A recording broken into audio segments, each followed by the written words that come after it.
बिस्मिल्लाहिर्रहमानिर्रहीम। मुझे एहसास है कि आज पाकिस्तानी और तहरीक इंसाफ से मुंसलिक हर कारकुन इश्तराक की कैफियत में है। जो आज फैसला आया है उसको लोगों ने इंसाफ के तकाजों के बरक्स जाना है, और जो एक बुनियादी हक था इमरान खान का एक फेयर ट्रायल का आर्टिकल 10A के तहत, वो मुयस्सर नहीं हुआ। मुझे इश्तराक की कैफियत का इल्म है और हमने सबने मिलकर उनकी आजादी के लिए अपनी जद्दोजहद जारी रखनी है। कानूनी जंग भी लड़नी है और सियासी जद्दोजहद भी करनी है। पुरअमन अंदाज में हमने आगे बढ़ना है।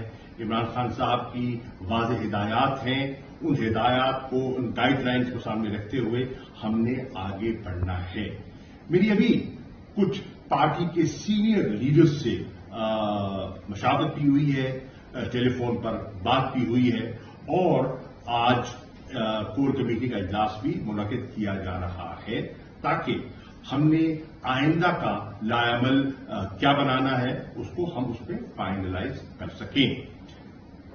कुदरती बात है कि एक फितरी रद्दअमल है लोगों में, एक इज़्तिराब है, एक गम गुस्सा भी है, और मुख्तलिफ जगह पर लोग अपना इमरान खान के साथ यकजहती का इजहार भी करना चाहते हैं और अपना पुरअमन एहतजाज भी रिकॉर्ड कराना चाहते हैं। तो आपका आईनी कानूनी हक है, कोई आप वो सलब नहीं कर सकता।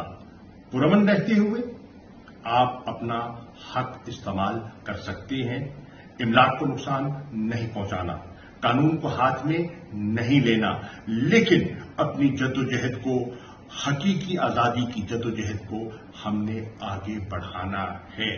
इसके लिए एक मशावरती इजलास आज ही बुलाया जाएगा जिसमें हमारे वकला भी होंगे और कोर कमेटी के दीगर हजरात भी होंगे। हम उनसे मशावरत करके आगे बढ़ना चाहेंगे।